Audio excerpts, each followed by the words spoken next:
Hello, everybody, and welcome to the latest edition of the Rewatch Project of Hannah and Mike. I am Mike, and with me, as always, is Hannah. How are you this evening? I am well. I'm ready to get back into things with Babylon 5. Yes, we are doing that this evening. Another episode. And specifically, Hannah, what are we talking about? Tonight we're talking about Believers. It is episode 10 from season 1. Synopsis says, an alien family refuses surgery to save their dying child.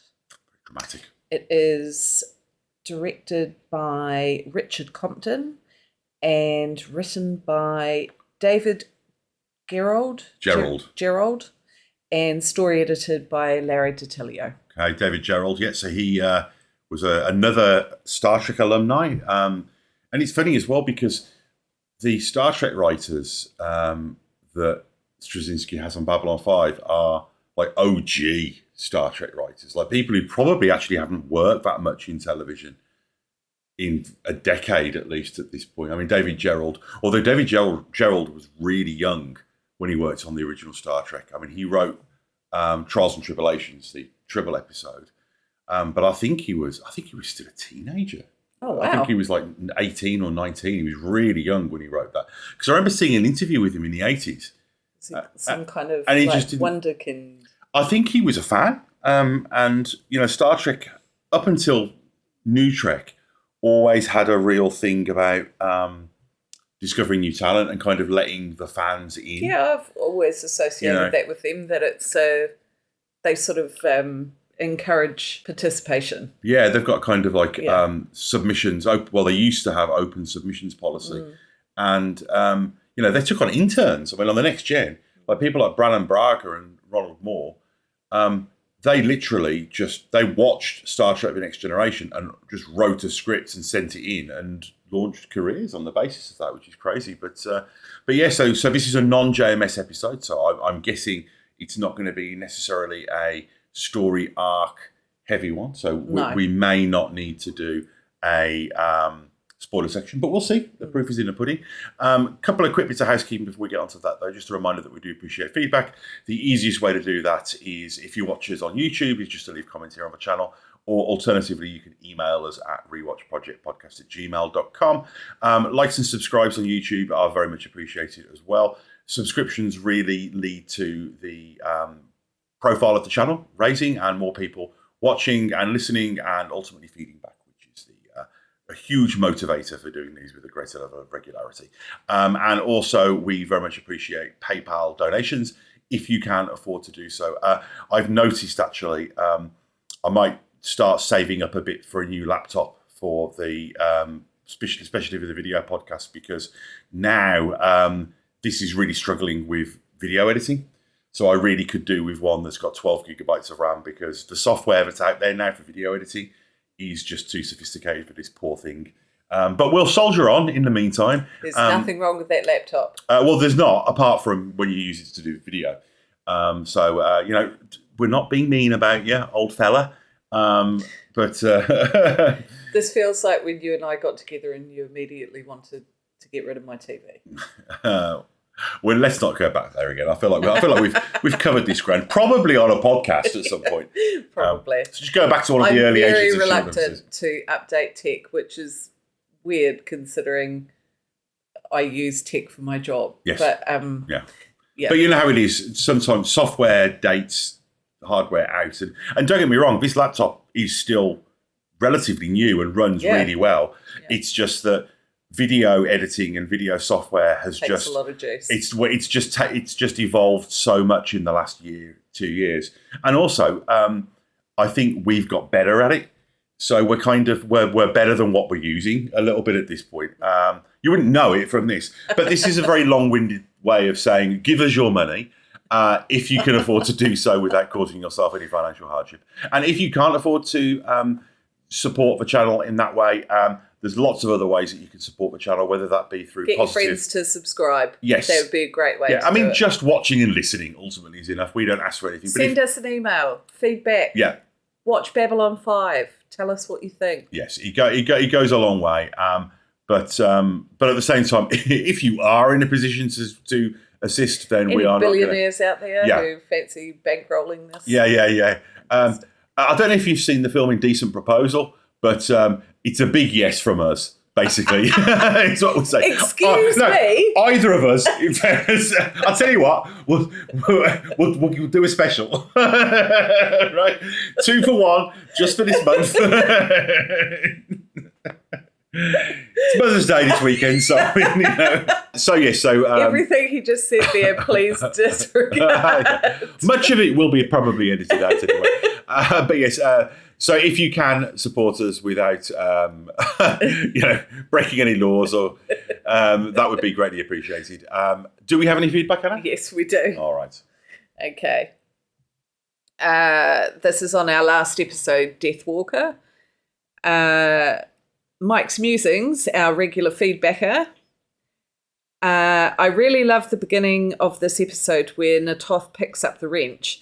I wish the actress had been able to stay through the series, but I think she had a problem with the full prosthetics and makeup. Yeah, she gets replaced by another actress at some point who's not as good. There's no. I was trying to think of a nice way of saying it, but that's the reality. No, she is fantastic. He goes on to say the league doesn't even have a vote. They had to ask for the advisory council to approve. Oh, yes, okay. Right. That's the League of Non-Aligned Worlds. Yeah. Who, by the time we get to season 5, you will have memorised their name. Yeah.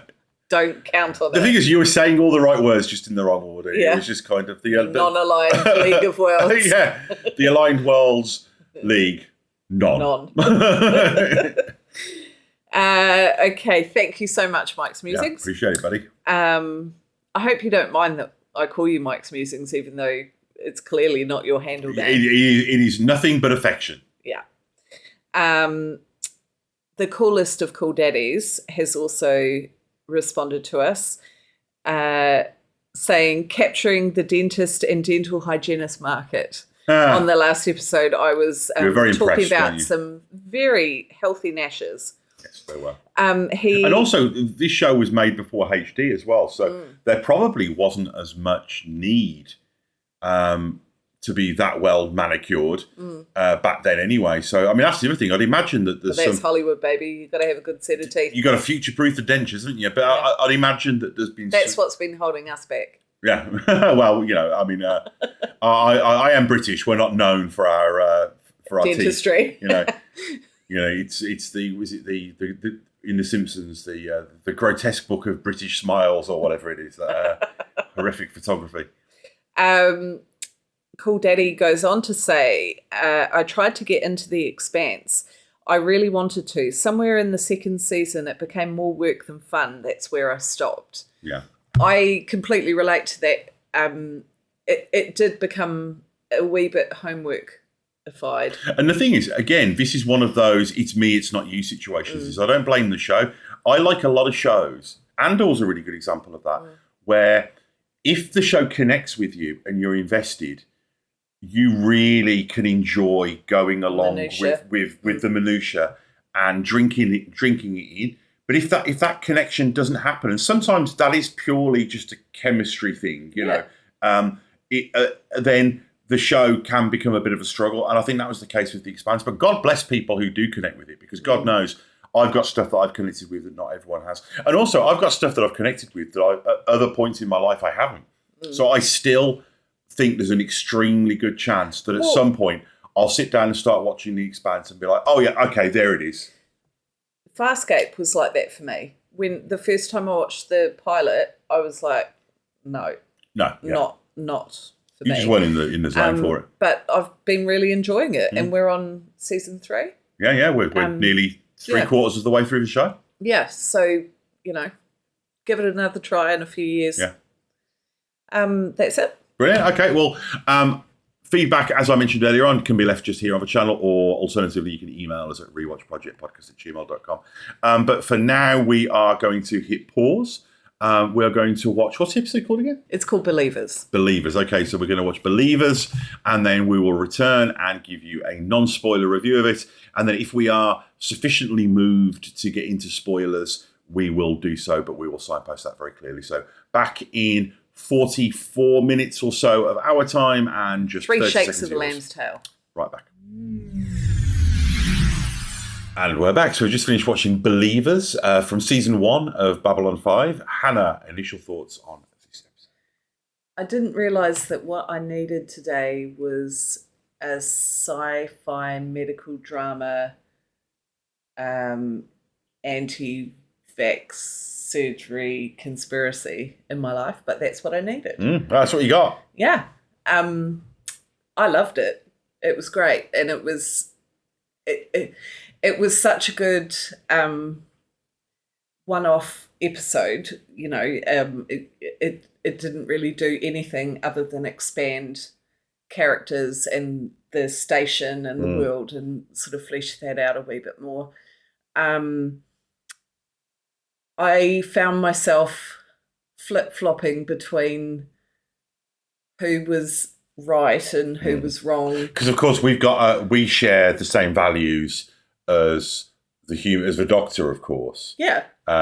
So that's our default morality. If it was our child, we would be doing whatever surgery they needed. You mean we wouldn't be following a fictional religion from a science fiction? We wouldn't be saying "sing for the egg." No. Put it that way. But you know, in some respects, you can understand the parents, not understand them being okay with them dying, but understand them having a belief that they consumes them completely. It's the entire basis of their life. Yeah, well, it's their reality. It is their reality, but also having their rights as parents being taken away. Yeah, like if someone said to you, "You are not." You can no longer make the decision for your child based on what your beliefs are. That would be incredibly hard. Yeah. And yeah, you can sympathise for why, you know, as much as they're saying, we're advocating for our child, you're advocating for your child to die. And you see variations of that in things like people who don't believe in evolution, not wanting that taught in schools and saying that's infringing on their rights as parents. Yeah. And it's like a lot of moral arguments, there's complexity to it. I think the biggest thing is, the biggest lesson in the episode was the Doctor's journey, because yes, he's correct in wanting to save this kid's life and knowing that is the quote right thing to do. But he's flawed and he's really arrogant flawed. As well. Arrogant. He says himself at the end that he went into it with arrogance. So it's been a good lesson for him in things can't be as black and white as the medical world show them to be. Yeah. Of right and wrong and justified and not justified. And I think just showing how he just assumed that Sinclair was going to side with him in the beginning was like a really big thing. Well, also what it tells you about Franklin as well is that there's some naivety there as well, because he's just so guileless. Whereas, I think he genuinely, and I think part of this is that he was blinded by his passions, but I think he genuinely didn't understand the difficult situation that he was putting Sinclair in. Whether that's because he just didn't stop to think because he was so hyper-focused on what he was doing, or if it is just that that's not how he thinks. I think it was such a good showcase for why Sinclair is the commander of Babylon 5 and why... And how difficult it must be. But why he's so perfect for the role, because he isn't just thinking about his own beliefs and his own, biases towards things. He is trying to be that neutral ground for all races. One of the things that I do like about the way that Michael O'Hare plays it, and he does this a lot, is you can see his humanity, and because he's the only person in the whole episode who asks the kid what they want. And you see there'll be moments where you can see Sinclair's humanity, but then he'll almost nut up. You'll see him kind of be like, right, and he puts on his face pushes the emotions out, and he's just like, right, I've got to do this because, well, it's the needs of the many outweigh the needs of the few, isn't it? It's like, yeah. It's like if I set precedent here, and that's one of the difficult things. Like, it's ridiculous. Like, I'm. This is going to sound ridiculous, obviously, because I am not the commander of a large interstellar space station. Aren't you? You know, I mean, I would. What happened? I think there's a case for saying that I have less responsibility in my job, but I still manage people and have to work in a complex environment. And there are times where. And I find myself incredibly frequently saying, I agree with you, but we can't set precedent. And it's that classic, if we do it for them, we've got to do it for everyone. And then you have to think of the consequences of that. I'm not a manager. I'm a mother. And you're a manager. Let's be honest. No, because being a mother is being a manager. I'm a dictator, because mothers unfortunately have to be the ones that go, no, we're not doing that. Not tonight. Yeah. No takeaways. Eat your cereal. I would point out that our son had a takeaway and a cereal tonight. Just saying. Yeah, but he had to have pumpkin soup the night before. I was going to say before that. I'm like, so he had 3 meals. I don't think I'd be a good manager of a space station, is basically what I'm saying, because it's my way or the highway in this house. Any more broad thoughts about this episode? Any more broad thoughts? Great to see Ivanova outside of the station. And that subplot felt like an excuse to include some action adventure elements. So I think they were like, there's a lot of people standing around talking in here. And they got to do a nice little bit of business in the sense that I did like the win some, lose some thing at the end where you see the child that she saved. Because I think you do need that balance. And it's the idea that they do have to make these moral sacrifices in order to preserve the station. And we see an example of the station saving a child as well. So I think that that's a nice balanced way of ending it. Circle of life. Yeah, that's right. But also it was good to see that, you know, she's been quite robotic, I suppose. And she's been very much person walking around the bridge barking orders at people as well. And quite happy doing so. So it was good to see that, you know, she wants something else to happen. Yeah, she likes to get her jollies as much as the next person. So that sort of just fleshed out her character a wee bit more, was good. What about you? Yeah, I really enjoyed this. I mean, let's be honest, this was an episode of Star Trek. Yeah. You know, I mean, it was written by a noted Star Trek writer, and it was absolutely a classic moral conundrum. Difficult moral conundrum. I think with the little action side plot set in. Yeah, exactly. With the beat, which again Star Trek does as well. But I think that I think where this differed slightly from Star Trek was I think that the positioning of our heroes was in some ways more complex, certainly than you'd have got in the original 60 series and maybe early Next Gen when everybody's perfect, you know, because what you've got here is there is a feeling that because they don't play the parents, they do initially because I think they want you to completely side with the doctor, which of course you naturally do anyway because he's human, they're not. You know, their religion is a fake religion.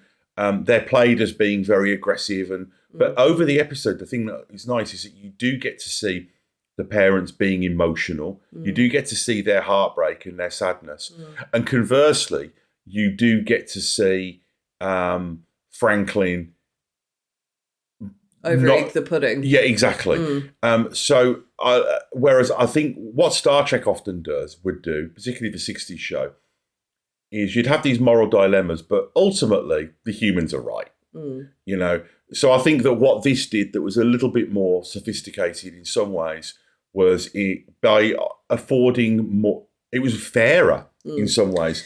I thought it was also a really good opportunity in this episode to show how each of the ambassadors reacted to the question. Yeah, and it was nice that they had them in the episode because I once we were about 20 minutes in, I thought, okay, we're not going to see any of the ambassadors in this one. But to see like Jakar's responses, well, there's no reason for us to save him. It doesn't give us any leverage. And we were saying that about a previous episode that the kind of the standalone conundrum of the week is a great way of exploring those ones as well. Yeah, and Londo's very much, how much money are you going to pay me to do this? Yeah. And Delenn is... cautious. Well, she is very... Well, what tells you that your belief is better than that belief, or my belief is, we can't because we've been there, done that. Whilst also reminding... because they're thousands of years old, they have that experience of, they've probably had that situation hundreds, if not they thousands understand of times. that it's folly to get involved. And Kosh... basically, just becomes the giant. A watch pot never boils. Yeah. The avalanche has already begun. Yeah. If the bra fits. Yeah. Is it? If the shoe fits. No, is it an avalanche? What's the phrase? The avalanche has already begun. The pebbles don't get a vote. Yeah. Something like that. So he just absolutely. Again, we talked in the last episode about how in a lot of gathers no moss. Every rose has its thorn. We talked in the last episode about how in the really big episodes you don't get to see Kosh that much, because in a lot of the JMS episodes, because he's kind of off on the sides being enigmatic. So I'd forgotten how much of the view we as an audience have of Kosh comes from the standalone episodes. Yeah. Because he's almost not a comedy character, but they're like, oh, we'll just wheel him out and have him be cryptic. But they can't really do that in the big episodes because everything is just imbued with meaning. Maybe we should call them as Oshkosh Bagosh moments.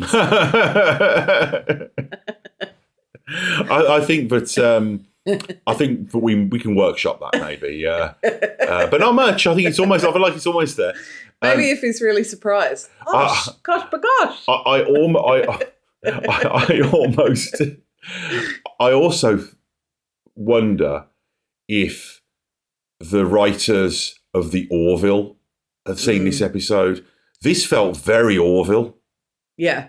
But, I mean, Orville is very Star Trek. No, it is, but really specifically. Like, I think some of the episodes about, like, gender identity that they do in the Orville feel very much like this. And I know that Seth MacFarlane, obviously, is a gigantic fan of the original Star Trek, so he would know the work of David Gerrold. I thought you were going to say, obviously, Seth MacFarlane's a gigantic nerd. Well, he is. But it's not beyond reason to think that they would have been aware of this. And I think it's interesting because whenever there's a show that's quite story arc heavy, there's always that vaguely apologetic kind of, the next one's going to be a standalone. But what I've come to realise is I really like 90s sci-fi standalone episodes because I think that with the big episodes, you're so, what's the word I'm looking for? Engrossed in what's happening that you're not enjoying the scenery. Whereas I think with episodes like this, these are the shows where you get to kind of live in the show. Well, it's the luxuriating. Yeah, it's like on Deep Space Nine's a great example of that, where they'll do a Ferengi episode and it's got a hangout factor to it. And when I think about shows like Deep Space Nine, and I get nostalgic about them, and I think, Quark's Bar, and or in here Zocalo, or 10 Forward. A lot of that is just from the time spent in that. That's one of the things that I love about Star Trek Lower Decks, the animated series, is that show really gets that. Like, there's this one bit. Yeah, but you see, for me, I think they go too far that way. Well, no, I mean, whether you like or dislike the show, I like the fact that they reference that. So, for example, you know how in the original, in Star Trek The Next Generation, you'd have episodes where they'd be going to like a violin recital, and like Data will have learnt violin, and and it'll go on for like 10 or 15 minutes. And by modern TV standards, you'd be like, what the hell's this? And in Lower Decks, Boimler finally gets a promotion to the Titan, the sexy ship, and they're all making fun of him because he likes the Enterprise and all that. And he ends up realising he hates it and goes back to his own ship and enjoys like the Shakespeare recital evenings and things like that. And he's like, I don't need their big budget lens flare and their fast editing. He's like, give me, Data learning how to I don't know, groom a cat instead. And I think that the episodes like this are, and don't get me wrong, I think it was very well put together and it worked as a 42-minute piece of drama. Yeah. And the other thing as well is I think that there are so many, in a lot of these large ensemble sci-fi shows, there are so many secret weapons. And, the Doctor character in a show, it's not the sexiest role in any of the shows. You're very much a functional character for the most part. But they've still got a really good actor doing it. And when he has to do the drama, and the thing I enjoy about this is he's great. And he gets to do the classic TV Doctor, whether it be Quincy or, the passionate humanitarian kind of, my God, man. Well, he's got bones about him. Yeah. My God, Jim. Yeah. Well, or Dr. Ball MD from Robot Chicken, it's that kind of, for God's sake, man. I was thinking about that. Can't you see he's going to die? I mean, because you know who Dr. Ball's based on? No. Well, in the original Star Wars, there's a bit where Darth Vader's going to torture Princess Leia. And this ball, it's like a robot ball with a syringe floats in the room. Oh, yeah. And it's going to torture her. Well, Robot Chicken did a thing where he goes home and you realise the reason he's got a syringe is he's a doctor. And he's the good day, sir fellow. And he's just always going around going, for God's sake, man, why you're treating him like a primate? You need to do surgery and all this kind of stuff. And he's based on Quincy and people like Franklin, these indignant doctors. And that's the great moment at the end of Revenge of the Sith when he appears and the robot's telling Obi-Wan, like, oh, she's just lost the will to live. And he's like, the will to live? What's your PhD in? Poetry? It's like people don't die because of losing the will to live. And he's just appearing in famous scenes in Star Wars and just shouting angry Doctor stuff at people. It's just absolutely incredible. And he's got one of those little, those glass things that doctors used to have to look through kind of on the side of his like robotic head. But you get a lot of that energy from Franklin in this episode as well. And, on the one hand, you can say it's a cliche, you can say anything like that. But the other thing, of course, you have to remember is this was made in like 1994. This is over 30 years ago, so it's very easy to say something's cliched when we're sitting here with 31 years of television since then. Yeah. And TV, like shows like Castle and Bones and CSI and House and, these long-running shows that really embrace television and aren't embarrassed to be television. So and most medical like TV doctors, the popular ones are the slightly grumpy ones. Yeah, well, and also you bloody would be. Of course you would be. There's a reality to it. You've probably been working for 18 hours. I mean, the drama that naturally comes out of medical situations is going to be things like this. I mean, of course, like all great parables or science fiction, metaphor, you can apply this to any number of things. I mean, the most obvious one, of course, is, religious fundamentalism and, views towards medication and things like that. You can also, apply it to,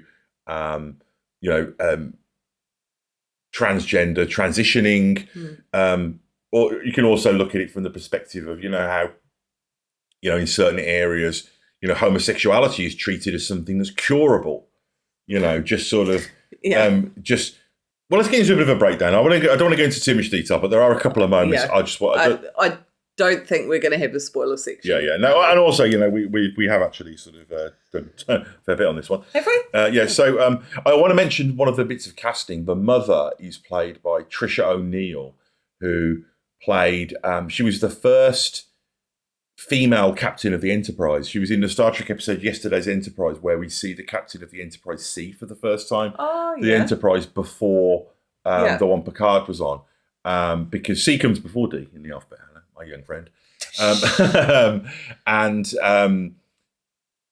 So it was nice to see her in this, and I think this was probably, after that.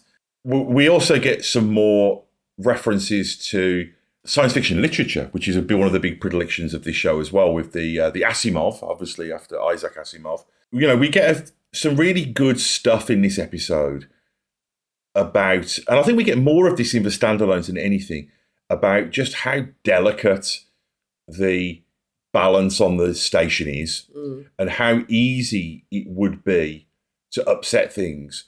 And just for, the tough calls that you have to make, because, one of the things about leadership is you have to do stuff you don't want to do. No 2 days are the same. Like, it very much is a moving beast for Sinclair, always. Yeah. And, I think one of the elements of the episode that I really like is the fact that they do use the ambassadors as well. The fact that they are finding ways of not just... Because I think in the first season a little bit, and I think this is necessary, because I think you need to spend time with different groups of people for us to understand how it works. Even the human characters. This is only episode 10. Yeah, exactly. As well. But I think they're getting to the point now where they're like, okay, most of the audience that are at least following this show will have a baseline of understanding of how things are working now. So they can start to mix things in a little bit and not be like, okay, this is going to be a Londo and Jakar episode. Okay, this is going to be a Garibaldi and Ivanova episode, They are finding ways of being able to, and I think they knew how to mix the characters before, but I think that they just wanted to give space to breathe for a lot of these things. And I think it's nice to see all of that kind of coming together a little bit.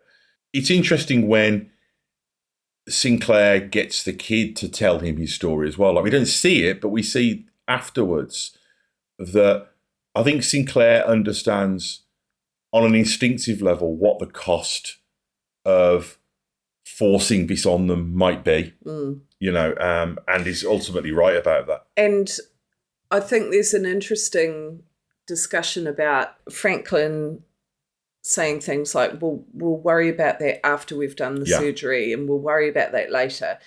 And you realise that he really has not thought past literally coming out of the operating theatre. He's coming from an emotional place, which you shouldn't do. And it's interesting as well. Whereas Sinclair's like looking long term. Yes. Is kind of what I'm thinking. And also, I like the fact that Sinclair says to him, you shouldn't have come to me about it. He's basically saying, you should have just done it. If you were going to do it anyway, you should have just done it. And again, I am not the commander of a gigantic space station. Not yet. Not you. Yeah. But Dave, but Knight is still young. But I, even in my silly job, I have times where people will tell me stuff and I'll be thinking, I really wish you hadn't told me that. Because now you've told me that, we've got to do things by the book. Got to do something about it. You'd have been better off just doing it. And then me going, oh, you shouldn't have done that, but it's done now. Yeah. Oh, well. And I think that's part of it. But I think it's also interesting. Two things I think that really add to the complexity of this are, initially, Franklin has a go at his assistant for insulting their religion. Yeah, and then he goes and just shits all over it. No, but I think he still thinks he can talk them round. Yeah. But it's pretty hypocritical. No, it is. But on the other hand, I would say it does add complexity to it. But also, the other thing that I think does that is when he says a little prayer himself. And it's this idea that we all think, it's like when Christians make fun of Scientology. I'm like, well, my personal beliefs are that none of this is real, that science is how the universe works. But there's always that little bit of, but we never really know, because we know so little really about how the universe works. We are Andrew brought up Catholic, so there's a bit of that. Yeah. Well, one of my favourite quotes is Springsteen said that being raised Catholic is like being in the mafia. He's like, you're never out, you're never fully out. Like, you think you are, you'll have like 20 years of your life where you're like, I got out of there. And then you're like, oh, but But did I? Yeah, I find choral music weirdly calming. So, it's just, it's indoctrination's a powerful thing. But, and, really super smart. Carl Sagan, talks about how we are literally dipping our toes in like the cosmic surf. We are so just minuscule in our understanding. So there's always possibilities, and we are looking at things on our own scale.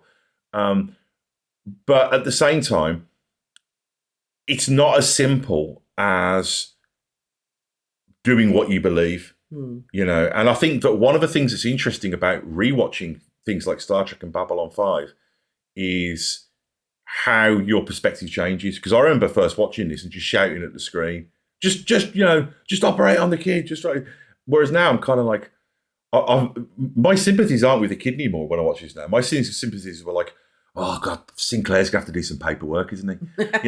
It's just like he's gonna have to cancel some leave. He's gonna need an A31 so bad. He's not gonna be watching Wacky Races with Garibaldi, and Let me get my Google Docs out. yeah. So it's and that's part of growing up. Is pragmatism. And so on the one hand, Franklin's idealism is really admirable. So it's really complex. It's funny you say that, because, and I think this is, it happens in every job. When someone is new, they are idealistic and can change the world. And why don't we do that like this? Yeah, I will never forget. I was doing a financial report for a very big bank, and they'd been doing the same thing for years and years and years. They had a new marketing guy come in who came into the first meeting with all these grand ideas about what was going to happen and how it was going to happen. And the guy that actually ran the project with me looked at me with a very, very seasoned, my young friend, like roll of his eyes, this is never going to happen. Yeah. And it didn't. The approach I take now is I always let them have a go. Oh, we let him have a go, but then he realised why all those things didn't happen. And that's what you're seeing in Franklin. Yeah. Like he's coming in saying, well, we'll do this and we'll be that and we'll have this and you'll think I'm amazing. Yeah. And at the end of the episode, he's sitting in a garden saying, none of this is real. It's just words. It doesn't matter. And when he thinks he has pulled it off, he's a bit of a prick about it. He's a real prick about it. He's like, you can thank me later. And all. It's almost like he kind of needed his hubris punctured. Yeah. For his own professional development. Imagine if you were told that after the kid's dead. This was a professional development exercise. Good PD. Yeah. That one was. You've hit your KPI. Yeah, but he says it like you say though. He's and I think it is really genuinely powerful when you get the scene where the parents kind of treat the child like a demon, and I think that really gives you a genuine insight into how they, as far as they're concerned, he has turned their child into a demon, and they completely believe it. And although you can go, well, that's just a load of bollocks. That's the reality of the situation to them. And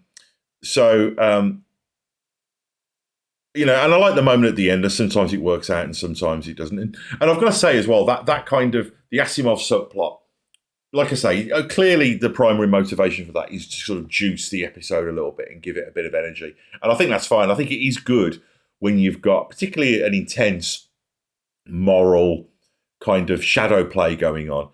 I do think you need to be able to step away from that temporarily. Yeah. And it does give that moment, that kind of, sometimes you win and sometimes you lose moment at the end. Because I think ultimately 90s science fiction generally is optimistic. I think that this was pre 9/11. Well, this also roots the series in a more closer to current year time with Earth. Yeah.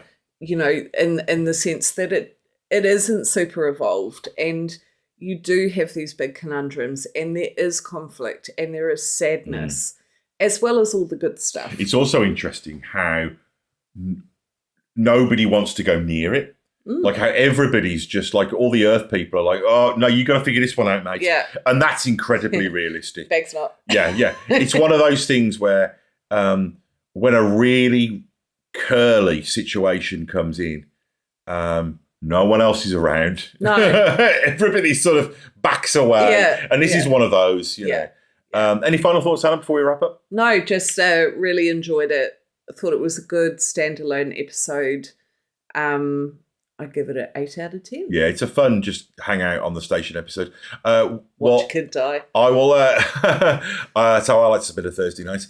I will procrastinate for a moment and just remind the listeners and the viewers to leave feedback at rewatchprojectpodcast@gmail.com. Alternatively, if you watch these on YouTube, leave a comment here. If you listen to the podcast, you can give us reviews, preferably positive, on Apple Podcasts and Spotify. And do check out our friend shows, including Chinstroker versus Punter, The Good, the Bad and the Odd, Talk Without Rhythm podcast, and Film Bastards. And also, we do very much appreciate donations via PayPal if you can afford to do so without causing yourself any financial hardship. What are we talking about next time, Hannah? The next episode is called Survivors. Synopsis says Garibaldi is blamed for an accident aboard Babylon 5, leading to his return to the bottle. Oh, no. It's directed by Jim Johnston and written by Mark Scott Zicree. All righty then.